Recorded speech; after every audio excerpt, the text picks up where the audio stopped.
Hello everyone. हम लोग SHM में जो डैम्पिंग वाला पोर्शन है उसको थोड़ा एक बार अभी देखने जा रहे हैं ना। तो एक बात समझते हैं पहले। देखो, जैसे एसएचएम सिंपल जो हम लोग पढ़ते थे स्टैंडर्ड सिंपल हार्मोनिक मोशन, उसमें सेकंड ऑर्डर की एक डिफरेंशियल इक्वेशन होती थी और उसका हम लोग सोल्यूशन याद कर लेते थे कि भाई सेकंड ऑर्डर की इस तरह की जो डिफरेंशियल इक्वेशन है उसका सोल्यूशन ये होता है x equal to a sine omega T plus five, है ना। अब जैसे कि एसएचएम स्टैंडर्ड जो हम लोग पढ़ते हैं उसमें जैसे कि कोई स्प्रिंग ब्लॉक सिस्टम है अगर, तो उसमें जो फोर्स लग रहा होगा रिस्टोरिंग वापस लाने वाला फोर्स, ये ब्लॉक है एम मास का, के है spring constant.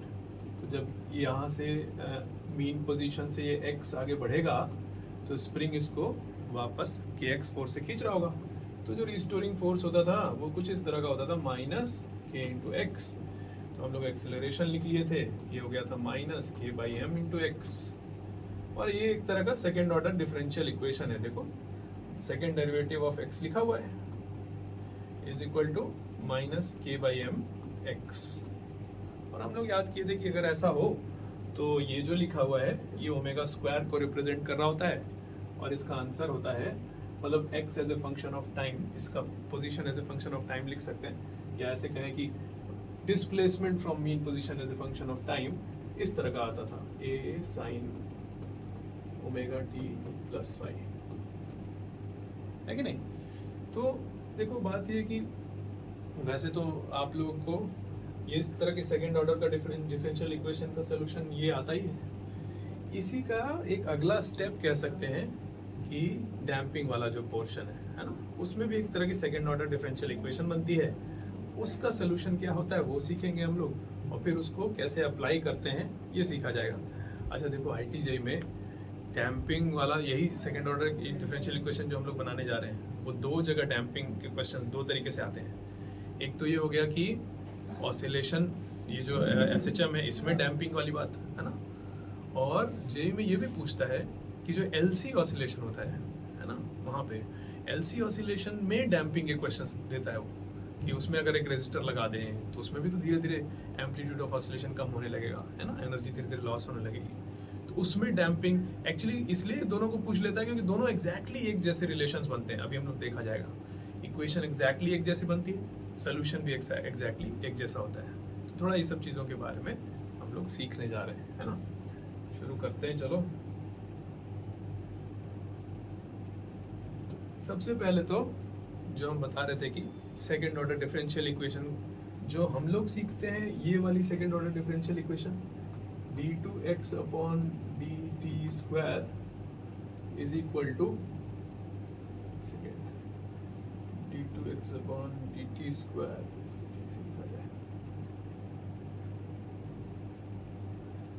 dt square is equal to minus के बाई एम एक्स। जो लिखते हैं एक्चुअली ये इस तरह की है, देखो, d2x अपॉन dt स्क्वायर और plus k by M x equal to 0, है ना। तो ये इससे भी और थोड़ा जनरलाइज्ड फॉर्म अगर हम लोग सोचें सेकेंड ऑर्डर डिफरेंशियल इक्वेशन का, तो देखो कैसा होना चाहिए, इसको बताते हैं। देखिए, अगर इस तरह का कोई सेकेंड ऑर्डर डिफरेंशियल इक्वेशन है, d2x upon dt square plus some constant into first derivative, ये सेकेंड डेरिवेटिव है, plus some constant into first derivative plus some other constant into x लिखा हुआ है, और मान लो कोई एक और कांस्टेंट भी हो, गामा इज इक्वल टू 0। तो ये जो डिफरेंशियल इक्वेशन लिखी है वो पिछले वाले के कंपैरिजन में थोड़ी और जनरलाइज्ड है ना। तो इसका जो सोल्यूशन होता है वो क्या होता है वो समझ लेते हैं हम लोग, वो याद कर लेते हैं, और अलग अलग केसेस में उसको अप्लाई करके देखेंगे। एसएचएम वाले केस में भी और एलसी ऑसिलेशन वाले केस में भी, सब में अप्लाई करके देखेंगे।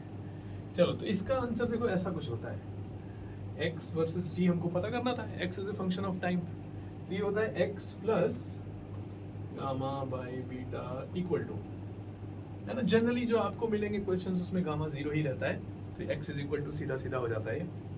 ये होगा सम एम्पलीट्यूड इनटू e के power minus alpha by 2t, into sine omega T plus five,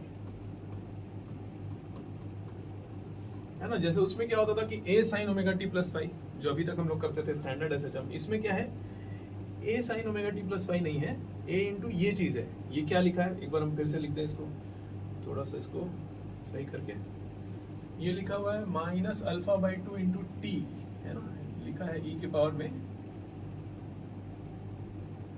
minus alpha by two into t into sine of omega T plus five, है ना। यहाँ पर जो ओमेगा है that should be equal to under root के अंदर ये वाला beta minus alpha by two का स्क्वायर। अच्छा अभी रुकिए, अभी क्या है ना, देखने मेरे लग रहा होगा कि काफी लंबा लिख दिया, नहीं, एक बार इसको अलग अलग सिचुएशंस में अप्लाई करके देखते हैं, तो देखते हैं कैसे सेट होता है वहां पर, है ना, ये जो सोल्यूशन है। तो इस तरह की सेकंड ऑर्डर डिफरेंशियल इक्वेशन का सोल्यूशन ये होता है। पहले तो हम लोग ये बात की है, ठीक। अब इसको अप्लाई करके देखते हैं। जैसे सिंपल जो एसएचएम हम लोग पढ़ते थे वहीं से शुरू कर रहे हैं, जिसमें डैम्पिंग नहीं होती थी, है ना। उसमें इस तरह का फोर्स लगता था, restoring force minus of some constant into x. तो हम लोग एक्सीलरेशन लिख लेते थे माइनस के बाई एम इंटू एक्स, और ये एक्सीलरेशन सेकेंड डिफरेंशियल है उसका एक्स का, ये हो गया, और फिर इसको इधर ले गए plus k by M x equal to 0, है ना, ऐसा लिखा हुआ है ये, इसी तरह का कुछ हो गया। अच्छा देखो, इसमें सेकेंड डेरिवेटिव भी है एक्स का, फर्स्ट डेरिवेटिव के साथ अल्फा लिखा हुआ है। यहाँ पर फर्स्ट डेरिवेटिव का कोई टर्म नहीं है, मतलब एक तरह से यहाँ अल्फा 0 लिखा हुआ है, बीटा इंटू एक्स लिखा हुआ है, एक्स के साथ ये जो लिखा है ये बीटा हो गया, और गामा 0 है, कोई कांस्टेंट नहीं लिखा है साथ में, इक्वल टू 0, है ना। तो ये जो इक्वेशन है इसमें अल्फा है 0, बीटा है के बाई एम, और गामा है 0, ठीक है ना। तो इसका आंसर इस हिसाब से देखें तो क्या होना चाहिए, देखो यहाँ लिखा है ए नॉट इंटू ई के power minus alpha by two. अच्छा अल्फा अगर 0 है तो ये हो गया E power 0, E power 0 is 1, तो ये हो गया A not into sine of omega T plus five, where omega is equal to under root of, फिर अगेन अल्फा 0 है तो under root of beta, beta is K by M, जो कि वैसे भी हम लोग लिखते हैं इस तरह का जो सिंपल एसएचएम है उसके में हम लोग क्या लिखते हैं, एक्स इक्वल टू हम लोग लिखते हैं A sine omega T plus five, where omega is equal to under root of K by M, है ना। तो ये जो हम लोग लिखते थे वो देखो इसी के हिसाब से एकदम सेट हो रहा है। अच्छा इसी तरीके से जो एलसी ऑसिलेशन होता है, कोई रजिस्टर ना लगा हो सर्किट पे, और सिंपल एलसी ऑसिलेशन की बात करें अगर, तो वो भी एक बार लिख के देखते हैं कैसा आना चाहिए। इसको हटा लेते हैं ना, एलसी ऑसिलेशन, थोड़ा उसको भी देखते हैं। स्टैंडर्ड एलसी ऑसिलेशन, इसमें एक इंडक्टर लगा हुआ है और एक कैपेसिटर लगा है, और यहाँ पर स्विच है, t इक्वल टू 0 पे इसको ऑन कर देंगे। पहले से कैपेसिटर चार्ज करके लाए थे, प्लस और माइनस मान लो कैपिटल क्यू चार्ज पहले से था, ऑन करते हैं। ये सब क्लास में जो आप लोग पढ़े हो वही बोल रहे हैं हम, कुछ नया नहीं है। ऑन किए तो इसमें से करंट जाएगा, टाइम के साथ वेरी करेगा। यहाँ पर मान लो t टाइम पर प्लस माइनस क्यू चार्ज हुआ, t टाइम पर प्लस माइनस क्यू चार्ज हुआ, उस समय का करंट अगर i है तो यही चार्ज प्लस क्यू के घटने का रेट है i, इसमें से निकल रहा है चार्ज, है ना। तो इसका मतलब कि i is equal to minus D Q by D t, घटने का रेट है, इसलिए माइनस लिख दिया, और एक बार लूप में घूम के इक्वेशन लिख लिया। तो यहां से यहां जाएंगे तो प्लस क्यू बाई सी और minus l d i by D t equal to 0, ये इक्वेशन हो गई। अब देखो इसमें भी यहाँ लिखा है D by D T of I, I को अगर minus D Q by D T लिखते हैं ये क्यू का सेकेंड डेरिवेटिव हो जाएगा। तो ये लिखा हुआ है क्यू बाई सी, अच्छा इसको पहले लिख रहे हैं, यहाँ पे minus D Q by D T लिखेंगे तो यहाँ पे माइनस माइनस प्लस हो जाएगा। तो इसको जब और आगे करके सामने लिख दें, एल इंटू क्या लिखा हुआ है ये d2q अपॉन dt स्क्वायर लिखा हुआ है और प्लस q बाई सी लिखा है, 1 बाई सी इंटू क्यू लिखा है इक्वल टू 0, है ना। और इसमें से l को भी अगर हम नीचे ले आए तो पूरे इक्वेशन में l से डिवाइड कर लें तो देखो कैसी बनती है ये l को यहाँ से हटा दें, यहाँ 1 बाई एल सी लिख दें, है ना, नीचे से पूरे इक्वेशन में l से डिवाइड कर दिए तो देखो ये इस तरह की इक्वेशन बन गई। तो इसमें सेकेंड डेरिवेटिव है, अल्फा यहाँ पर देखो 0 है क्योंकि dq बाई dt का कोई टर्म है नहीं, dx बाई dt जैसा dq बाई dt का कोई टर्म नहीं, अल्फा 0 हो गया, बीटा की जगह 1 अपॉन एल सी लिखा है, गामा 0 है। तो यहाँ पर भी देखो क्या है, अल्फा है 0, बीटा है 1 अपॉन एल सी और गामा है 0। तो हमारे इक्वेशन के हिसाब से इसका सोल्यूशन होना चाहिए x इज इक्वल टू, या हम लोग q का फंक्शन है तो q इज इक्वल टू लिखेंगे,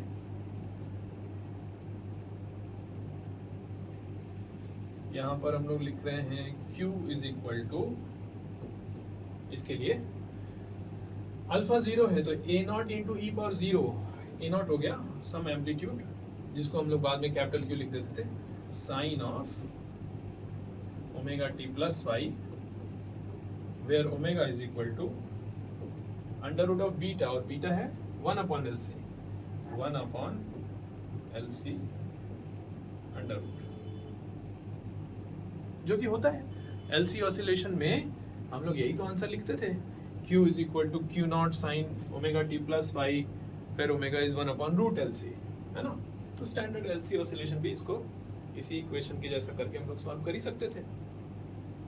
अब बात करेंगे डैम्पिंग वाली, है ना, सिंपल हार्मोनिक मोशन में जो डैम्पिंग होती है उसकी भी बात करेंगे, और इस सर्किट में भी अगर एक रेजिस्टर बीच में लगा दें तो धीरे धीरे एनर्जी लॉस होने लगती है, तो इसमें भी डैम्पिंग होता है, उसकी भी बात करेंगे।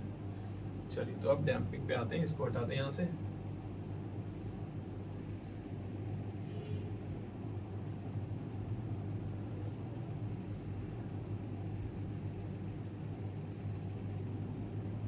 देखिए पहले एसएचएम में डैम्पिंग से शुरुआत करते हैं। तो होता क्या है कि हम लोग जैसा एसएचएम पढ़े थे, स्टैंडर्ड जो एसएचएम का फॉर्म हम लोग पढ़ते हैं विदाउट डैम्पिंग वाला, तो उसमें तो क्या होता है कि जितना एम्पलीट्यूड ऑफ ऑसिलेशन हो गया, है ना, जितना एम्पलीट्यूड से चला दिया, मान लो पेंडुलम है तो उसको जितने एंगल पे करके छोड़ दिया इक्विलिब्रियम से, बार बार वो उतने एंगल तक जाना चाहिए, उतने एंगल का ऑसिलेशन बार बार होना चाहिए और कभी बंद नहीं होना चाहिए।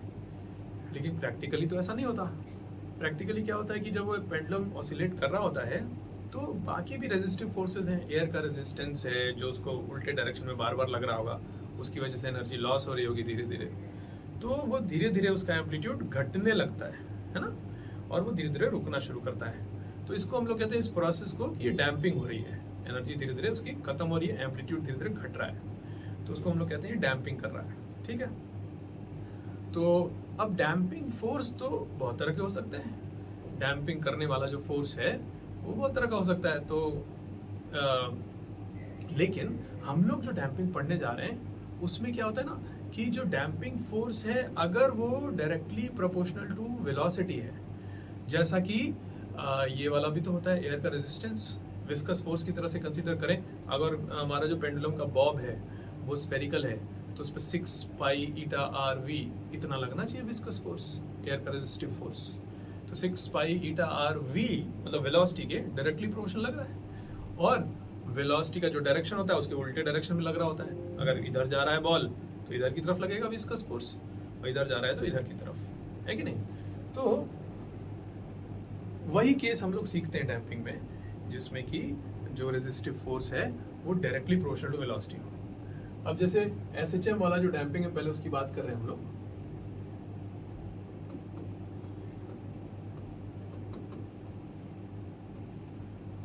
तो हम आपसे कह रहे थे कि जो रेजिस्टिव फोर्स लग रहा होगा उसको अगर हम लोग एफ रेजिस्टिव लिखें तो उस वो वाला केस का डिस्कशन करने जा रहे हैं जिसमें resistive force directly proportional to velocity हो minus of some constant into velocity, ऐसा कुछ हो, है ना। ये जो कांस्टेंट, ये तो डैम्पिंग फोर्स हो गया पूरा जो लिखा है minus of v into v. अब इसमें ये जो कांस्टेंट v लिखा हुआ है इसको डैम्पिंग कांस्टेंट भी बुलाया जाता है ना। तो कभी कभी क्वेश्चन में लिखा रहता है कि damping constant is this much, तो वो समझ जाएंगे हम लोग कि रेजिस्टिव फोर्स जो लग रहा है वो इतना इंटू वेलोसिटी लग रहा है ना, पीछे की तरफ वेलोसिटी के उल्टे डायरेक्शन में लगता है।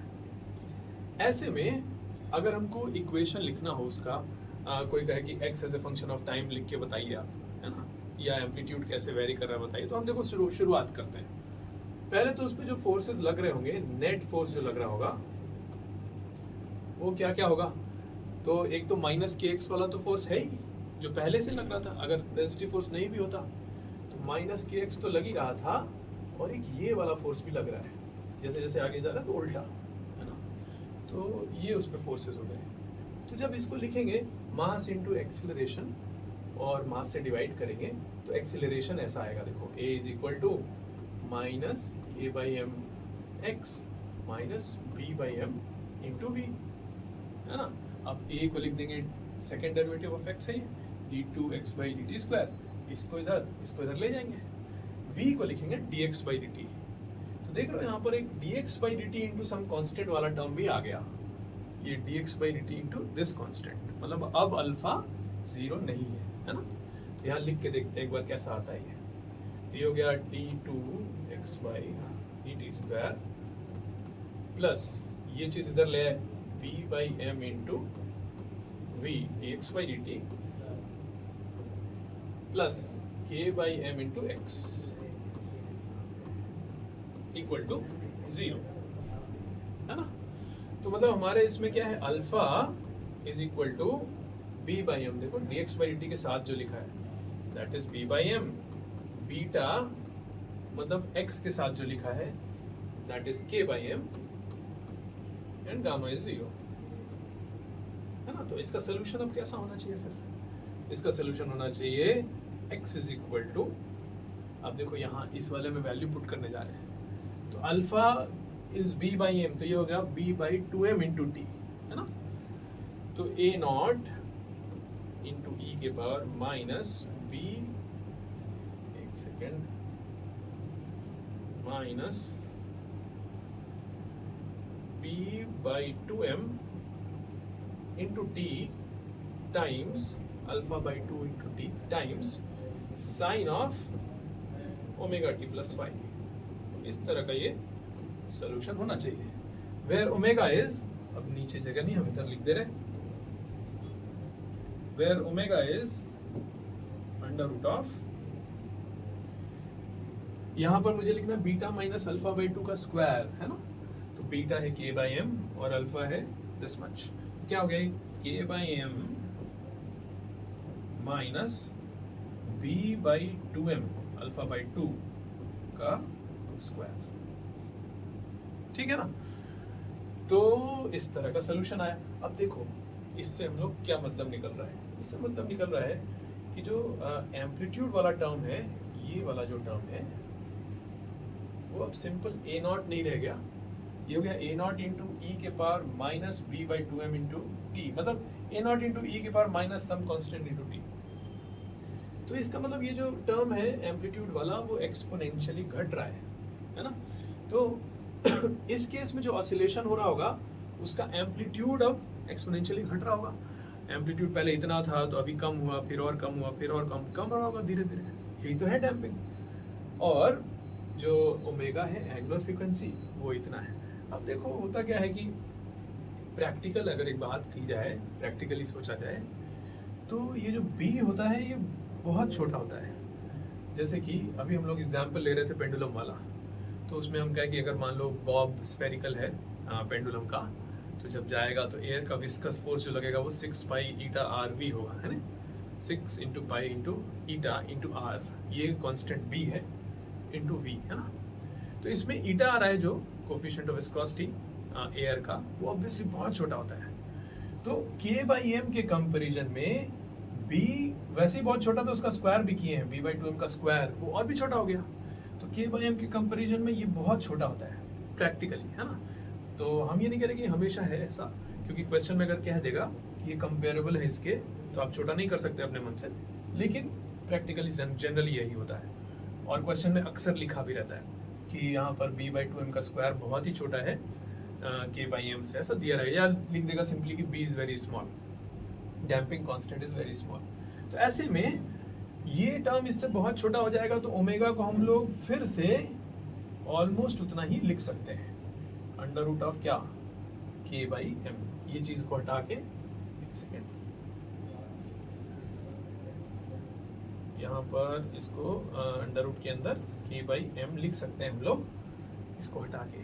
कहने का मतलब क्या हुआ कि भाई जो एंगुलर फ्रीक्वेंसी ऑफ ऑसिलेशन है, या हम ये कहें कि जो टाइम पीरियड ऑफ ऑसिलेशन है, वो अगर डैम्पिंग नहीं हो रहा होता इस SHM में, तो ओमेगा इतना ही होता, या time period 2 pi root m by k ही होता। वो अभी भी उतना ही है, since damping constant is very small, लेकिन एम्पलीट्यूड अब उतना नहीं रह गया। जो एक सेकेंड,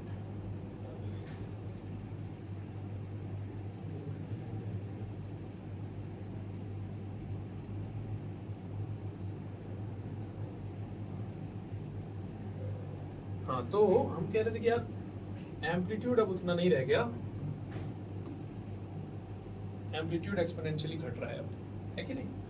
तो देखो ITJ में क्वेश्चन भी पूछा हुआ है इस पर, कहता है कि एक B का वैल्यू एक दे दिया है ना, मास दे दिया और K दे दिया, स्प्रिंग ब्लॉक सिस्टम है, और उसमें K का वैल्यू दिया है, मास भी दिया है और B भी दिया है, ये सब चीज़ें दिया है।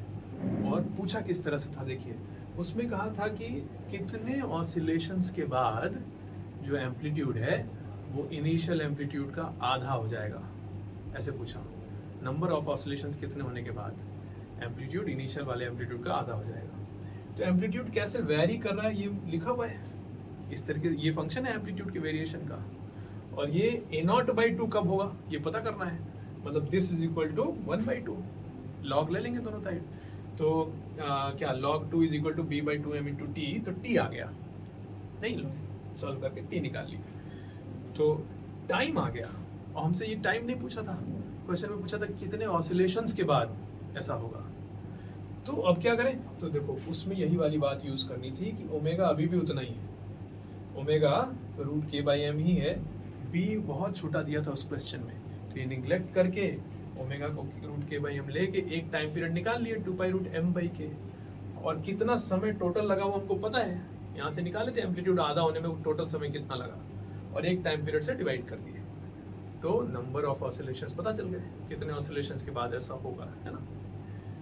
चलिए, तो ये हम लोग डिस्कशन अभी कर रहे थे कि SHM में डैम्पिंग वाले क्वेश्चन कैसे दिखते हैं, और एग्जैक्टली ऐसा ही वो भी होता है, LC ऑसिलेशन में रजिस्टर लगा दे तो कैसे, थोड़ा उसको भी दिखा देते हैं हम कि कैसे, हम क्यों कह रहे हैं कि एग्जैक्टली ऐसा ही होता है।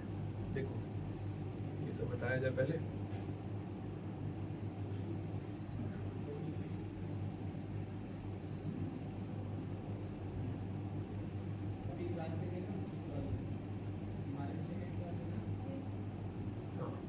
तो LC ऑसिलेशन में एक रजिस्टर लगा लेते हैं। देखो यहाँ पर ये इंडक्टर है और यहाँ पर एक रजिस्टर और लगा लिए, और ये कैपेसिटर है, और मान लो यहाँ पर स्विच लगा दिया है, और वैसे ही है, इसको पहले चार्ज कर लिया प्लस क्यू माइनस क्यू से, t इक्वल टू 0 पे ऑन किया, t टाइम पर मान लो t टाइम बीतने के बाद इतना चार्ज हो गया, करंट इसमें से I है, I जो है वो Q के घटने का रेट है, तो माइनस dq/dt, यहाँ तक हो गया। फिर अब लूप में घूम के इक्वेशन लिखते हैं, तो देखते हैं कैसी बनती है। यहाँ से इधर गए तो Q/C minus IR minus LdI/dt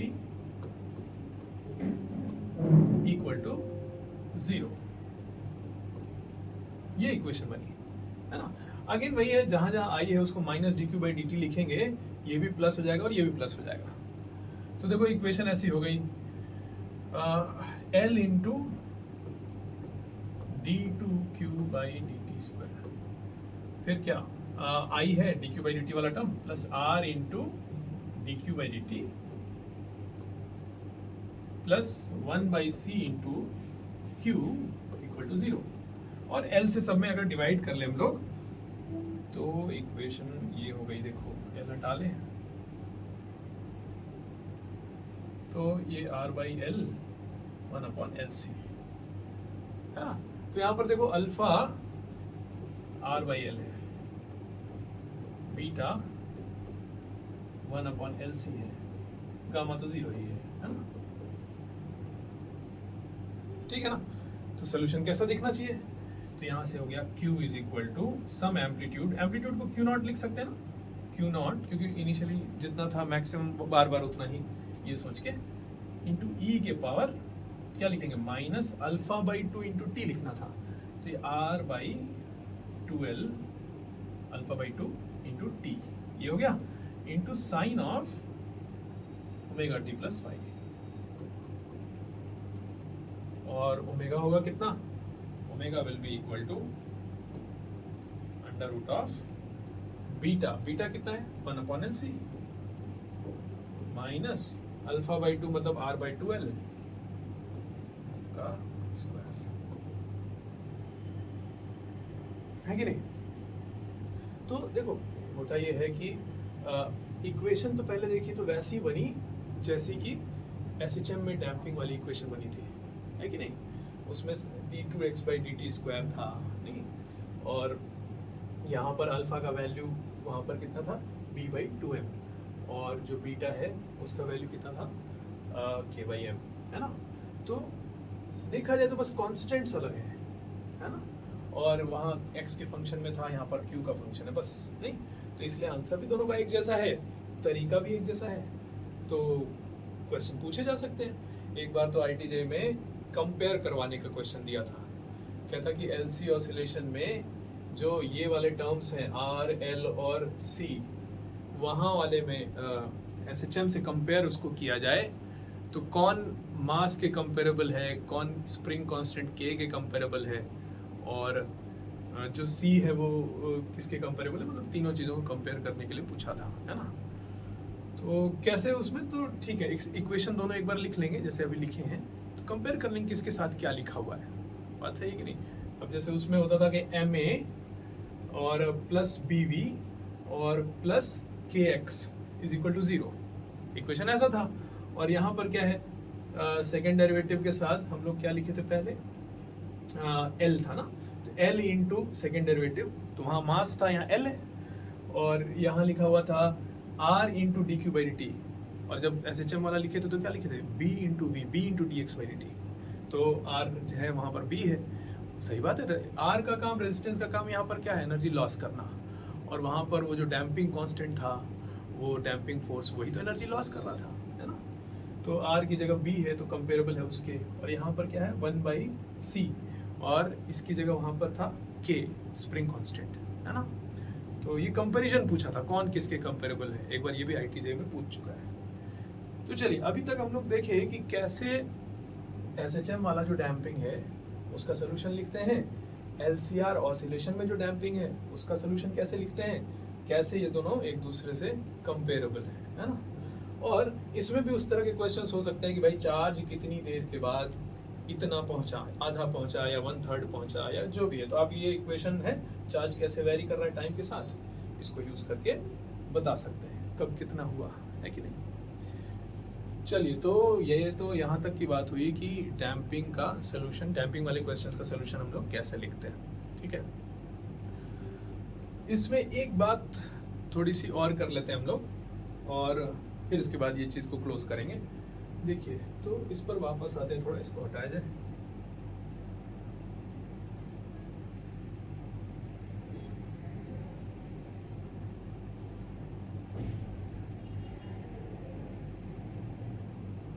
ये सब हटाते हैं। देखिए, हम लोग यहाँ पर ऐसे बात कर रहे थे कि इस तरह के इक्वेशन का सोल्यूशन ये होता है, इसी तरह का इक्वेशन एसएचएम में भी बनता है, एलसी ऑसिलेशन में भी बनता है। अब देखो,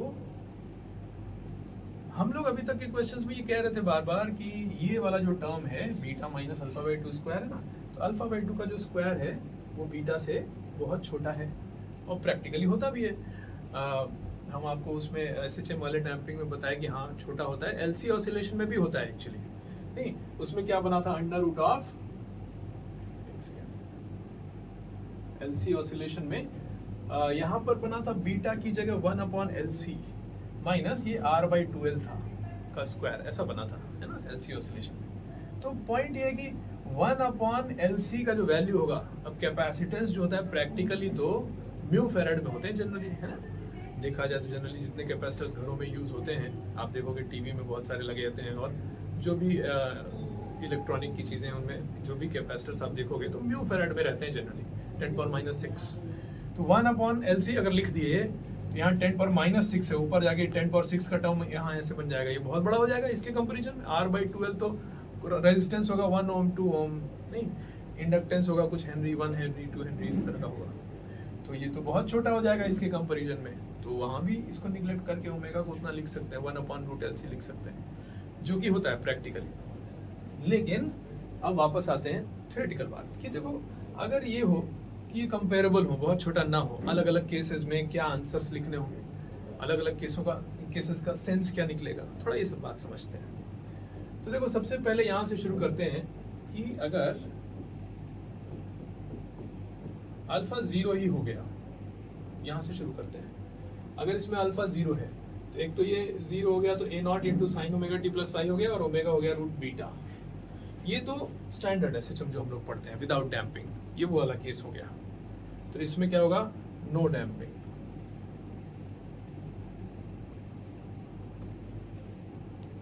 नो डैम्पिंग हो, चलो ऐसे तो ये बढ़िया दिखता है, चलो बढ़िया SHM है, इसमें डैम्पिंग नहीं हो रही है, अच्छा है, खूब देर तक ऑसिलेट कर रहा है। लेकिन देखा जाए तो प्रैक्टिकली हम चाहते भी नहीं है कि कोई ऑसिलेशन, अब झूले पे किसी को बिठा दिया, उसको झुला के छोड़ दिया पेंडुलम के जैसा, हम ये थोड़ी चाहते कि वो इन्फिनाइट टाइम तक झूलता रहे, रोकना भी तो है उसको, है ना। कई बार हम लोग खुद पकड़ के रोकते हैं उसको, किसी तरह से ट्रैक करके रेस्ट पे लाया, तो ये बहुत डिजायरेबल नहीं होता हमेशा, प्रैक्टिकली हो भी सकता है किसी पर्टिकुलर केस में, लेकिन जनरली हम लोग को रोकने वाला फोर्स चाहिए होता है कि ऑसिलेशन खत्म भी तो, कभी रुके भी तो सही। तो थोड़ा वो सब भी देखते हैं, सोचते हैं। चलो अच्छा, पहले तो ये हो गया कि अगर अल्फा 0 ही हो जाए तो एम्पलीट्यूड फिक्स हो गया, A0 इंटू ई, ये टाइम का फंक्शन नहीं रह गया, 0 हो गया तो फिक्स हो गया एम्पलीट्यूड, तो डैम्पिंग नहीं होगी, वो ऑसिलेट करते रहेगा। लेकिन दूसरा कि अल्फा 0 तो नहीं है, अगर अल्फा 0 नहीं है ना, लेकिन बहुत छोटा है, अल्फा/2 का स्क्वायर, अल्फा/2 का स्क्वायर बहुत छोटा है बीटा से। अगर ऐसा है मतलब अल्फा बहुत छोटा हो गया किससे, 4 बीटा से, का अंडर रूट है, अंडर रूट ऑफ 4 बीटा, अगर बहुत छोटा है, जो कि प्रैक्टिकली मिलता है हम लोगों को, तो उसमें क्या होता है कि ऐसे केस में ओमेगा हम लोग ऑलमोस्ट उतना है, क्योंकि बीटा ही से तो कंपेयर कर रहे हैं। तो अल्फा/2 अगर बीटा से, अल्फा/2 का स्क्वायर है, बीटा से बहुत छोटा हो जाए तो इसको ओमेगा को ऑलमोस्ट हम लोग उस केस में बीटा ही लिख देंगे अंडर रूट के अंदर, उसको हटा देंगे। लेकिन अगेन एम्पलीट्यूड तो फिर भी टाइम का फंक्शन है इस केस में, एम्पलीट्यूड टाइम का फंक्शन है, एक्सपोनेंशियली घट रहा है, एम्पलीट्यूड घट रहा है, तो डैम्पिंग तो यहाँ पर है ना, यहाँ पर डैम्पिंग हो रही है, डैम्पिंग हो रही है। और कोई पूछे एम्पलीट्यूड कैसे वैरी कर रहा है टाइम के साथ, तो कोई ये इक्वेशन लिख सकता है, A0 इंटू ई की पावर माइनस अल्फा/2 इंटू टी, है ना, ये एम्पलीट्यूड का वेरिएशन का फंक्शन हो गया टाइम के साथ। इस केस में x वर्सेस t कोई प्लॉट करे अगर, है ना, तो कैसा दिखेगा, मान लो -a से अगर शुरू करें, अच्छा स्टैंडर्ड SHM होता ना, तो अगर -a से शुरू कर रहे हैं तो +a तक जाएगा, और फिर -a तक ही जाएगा, फिर +a तक ही जाएगा, ऐसा होगा x वर्सेस t, है कि नहीं। लेकिन यहाँ सिंस एम्पलीट्यूड अब टाइम के साथ घट रहा है, तो पहली बार यहाँ तक गया तो अगली बार यहाँ तक नहीं और कम जाएगा, फिर और कम जाएगा, तो इस तरह का कुछ इसका ग्राफ दिखेगा। यहाँ से अगर शुरू किए तो थोड़ा कम, फिर कम, फिर कम, फिर कम, और हम जानबूझ के चाहते हैं कि टाइम पीरियड ऑफ ऑसिलेशन उतना ही रहे, तो यहीं से क्रॉस भी करना चाहिए, यहाँ से और यहाँ से सेम जगह से, ताकि एक टाइम पीरियड उतना ही रहे, क्योंकि हमने कहा ना कि beta under root of beta ही हो गया ओमेगा, पहले जितना ही हो गया, तो टाइम पीरियड भी पहले जितना ही हो गया, मतलब विदाउट डैम्पिंग जो टाइम पीरियड होता था, तो उतना ही देर में एक साइकिल कंप्लीट हो रहा है, लेकिन एम्पलीट्यूड धीरे धीरे अब कम हो रहा है, एक्सपोनेंशियली घट रहा होगा। चलो, तो ये 2 केसेस हुए, लेकिन थोड़ा और आगे सोचते हैं, इसके आगे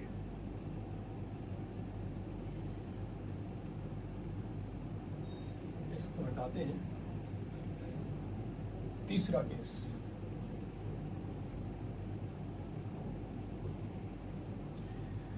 है ना। तीसरा केस क्या कि ऑब्वियसली अल्फा अब हम लोग नॉन जीरो ही लेने जा रहे हैं, लेकिन बहुत छोटा ना हो, अल्फा बाई 2 का स्क्वायर बीटा से बहुत छोटा ना हो, ये चीज़ इससे बहुत ज़्यादा छोटा ना हो, थोड़ा छोटा है, लेकिन थोड़ा छोटा कहने का मतलब इसलिए कि ये पॉजिटिव तो रहे, अंडर रूट के अंदर पॉजिटिव है, लेकिन हम ऐसे लिखते हैं अल्फा बाई 2 का स्क्वायर छोटा तो है बीटा से, लेकिन बहुत छोटा नहीं है, तो निगलेक्ट नहीं करेंगे, ओमेगा इतना ही लिखेंगे, ये एम्पलीट्यूड का वेरिएशन का फंक्शन यही रहेगा, इसमें भी डैम्पिंग हो रही है, ये भी डैम्पिंग लिख दे रहे हैं, है ना। और साथ में डैम्पिंग है, साथ में एक और बात, इस केस में, इस पर्टिकुलर केस में हम लोग कहते हैं कि ये जो मोशन है ये अंडर डैम्प्ड है। अब देखो हम लोग 3 नाम और सीखने जा रहे हैं, एक होता है अंडर डैम्प्ड, एक होता है क्रिटिकली डैम्प्ड, और एक होता है ओवर डैम्प्ड। ये 3 नाम और सीखने जा रहे हैं, है ना। तो देखो अब वो तीनों केसेस क्या क्या हैं। एक तो अगर ये अल्फा बाई 2 का स्क्वायर बीटा से छोटा हो, मतलब ये चीज पॉजिटिव हो, तो हम बोलेंगे अंडर डैम्प्ड है। दूसरा, अगर ये इसके बराबर हो जाए, अल्फा बाई 2 का स्क्वायर बीटा के बराबर हो जाए, तो उस केस में तो ये ओमेगा 0 ही हो जाएगा, ये बराबर हो जाएगा, कट जाएगा, 0 हो जाएगा। ओमेगा 0 का मतलब फिर तो ऑसिलेशन ही नहीं होगा, है ना। तो उस केस में ऑसिलेट नहीं कर पाएगा पार्टिकल। अब जैसे सोचो कि पेंडुलम है ना, ऑसिलेट कर रहा था और हम उस पर एक रेजिस्टिव फोर्स लगाए ताकि वो धीरे धीरे डैम्पिंग हो। हम मान लो हमारा पर्पस ये था कि मुझे उसको रोकना है फाइनली, इसीलिए डैम्पिंग फोर्स लगा रहे हैं कि उसको हम रोक देना चाहते हैं अब। और कोई कहे कि हम उसको अगर जल्दी रोकना चाहें, चाहे जल्दी रेस्ट पे आ जाए, वो कोई झूला है, कोई झूल रहा है, आपको चाहिए कि वो उतरे, अब आप बैठोगे, तो आप अगर चाहते हो कि जल्दी रुके, आपने एक डैम्पिंग फोर्स लगाया, और मान लो कंस्ट्रेंट हो कि उसी तरह का डैम्पिंग फोर्स लगाना है, डायरेक्टली प्रोपोर्शनल टू वेलोसिटी वाला, तो आप डैम्पिंग कांस्टेंट खूब ज़्यादा रखो, नहीं खूब ज़्यादा रखो, बी का वैल्यू, तो damping force b into v खूब ज़्यादा लगाओ, जल्दी रुकेगा, है ना। ठीक तो है, लेकिन अब यहाँ पर देखो एक थोड़ा सी बात बताते हैं। मान लीजिए यहाँ पहुँचा, एक झूला है, ऐसे झूल रहा है, यहाँ पहुँचा, मेन पोजीशन की तरफ जा रहा था, आपने रेजिस्टिव फोर्स लगाना शुरू कर दिया, लेकिन अगर बहुत ज़्यादा रेजिस्टिव फोर्स लगा देंगे तो क्या होगा? बहुत ज़्यादा रेजिस्टिव फोर्स लगा देंगे, क्या बहुत जल्दी मेन पोजीशन पे आके रुकेगा? क्या नहीं, मेन पोजीशन पे पहुंचने में ही बहुत समय लग जाएगा उसको। तो बहुत ज़्यादा रेजिस्टिव फोर्स लगाते तो बहुत धीरे धीरे आएगा, है ना। हाँ, बहुत कम रेजिस्टिव फोर्स लगाना भी ठीक नहीं है, तो एम्पलीट्यूड घटेगा लेकिन बड़ा धीरे धीरे घटेगा, है ना। इन दोनों का बाउंड्री कहाँ पर है? बाउंड्री ये है कि रेजिस्टिव फोर्स लगाए तो सही, इसको यहाँ से यहाँ तक आने में बहुत समय भी ना लगे, और ये भी नहीं कि आराम से धीरे धीरे एम्पलीट्यूड कम हो रहा है, एक ही बार यहाँ आए और रेस्ट पे आ जाए, है कि नहीं। तो इस तरह का डैम्पिंग फोर्स लगाइए, तो इस केस में ऑसिलेशन तो नहीं हुआ, यहाँ से आके यहीं पे रुक गया, तो ऑसिलेशन तो टू एंड फ्रो मोशन होता है, तो ऑसिलेशन तो नहीं होगा। एक्चुअली अगर अल्फा बाई 2 का स्क्वायर बीटा के बराबर हो जाए, तो ये वही वाला केस बात हो रही है, इसी को कहते हैं क्रिटिकली डैम्प्ड। तो क्रिटिकली डैम्प्ड में क्या है कि जस्ट वहीं पे आके रुक गया, है ना, और जितना जल्दी आ सकता था उतना जल्दी भी आया, उससे ज्यादा लगा अल्फा बाई 2 का स्क्वायर हो जाएगा अगर, है ना, उससे ज्यादा डैम्पिंग फोर्स लगा देंगे हम अगर, तो इसका वैल्यू अगर उससे भी ज्यादा हो, बीटा भी ज्यादा, तो ये नेगेटिव आने लगेगा, फिर अंडर रूट के अंदर नेगेटिव इमेजिनरी रूट आ जाएगा, तो है कि नहीं। तो पॉइंट ये है, उसको कहते हैं हम लोग ओवर डैम्प्ड, जब रेजिस्टिव फोर्स और बड़ा हो गया। क्रिटिकली डैम्प्ड वाला केस में हो गया ये दोनों बराबर, और अगर अल्फा बाई 2 का स्क्वायर बीटा से भी बड़ा होने लगे तो कहते हैं ये ओवर डैम्प्ड ऑसिलेशन है। ओवर डैम्प्ड ऑसिलेशन भी डिजायर्ड नहीं होता है, हम ये भी नहीं चाहते कि इतना डैम्पिंग फोर्स लगा दें कि वो रुकने में बहुत देर लगा दें, है ना। डैम्पिंग करने का मतलब ही था कि रुके जल्दी से जल्दी। तो ओवर डैम्प्ड वाला सिचुएशन कौन सा हो गया, समझ में आ गया क्या? अल्फा बाई 2 का स्क्वायर अगर बीटा से बड़ा हो जाए तो कहते हैं ओवर डैम्प्ड ऑसिलेशन है, अल्फा बाई 2 का स्क्वायर अगर बीटा के बराबर हो जाए तो हम लोग कहते हैं ये क्रिटिकली डैम्प्ड है, और अगर अल्फा बाई 2 का स्क्वायर बीटा से छोटा है जैसा यहाँ लिखा है, तो उसमें हम लोग कहते हैं ये अंडर डैम्प्ड है, अंडर डैम्प्ड, है ना। डैम्पिंग है इसमें, लेकिन ये अंडर डैम्प्ड है, ऐसा। तो ये 3 टर्म हम लोग को और सीख लेने होंगे, है ना, अंडर डैम्प्ड, क्रिटिकली डैम्प्ड और ओवर डैम्प्ड। वो डिपेंड करता है कि अल्फा बाई 2 का स्क्वायर और बीटा में क्या रिलेशन है। ठीक, तो इतना चीज अगर हम लोग जान लेंगे डैम्पिंग के बारे में, तो इससे रिलेटेड ही कुछ ना कुछ पूछता है ना आईटीजे में। और आईटीजे में अभी तक तो वो भी नहीं पूछा है ओवर डैम्प्ड अंडर डैम्प्ड किसको कहते हैं, ये नहीं पूछा है। और यही इसका रिलेशन से ही क्वेश्चंस आ जाते हैं कि एम्पलीट्यूड टाइम के फंक्शन में कैसे वेरी कर रहा है। या तो स्प्रिंग ब्लॉक सिस्टम लगा के डैम्पिंग फोर्स दे के उसमें पूछ लेगा, या एलसी ऑसिलेशन में पूछ लेगा रजिस्टर लगा के कि कितनी देर के बाद एम्पलीट्यूड कितना हुआ। बस जो पूछा है अभी तक वो तो इतना ही पूछा है, लेकिन हम लोग सीख लिए उसके आसपास की चीज़ें भी कि अगर इनसे रिलेटेड कोई बात पूछेगा तो बता सकते हैं। ठीक है, तो फिर इसको इतना रखते हैं।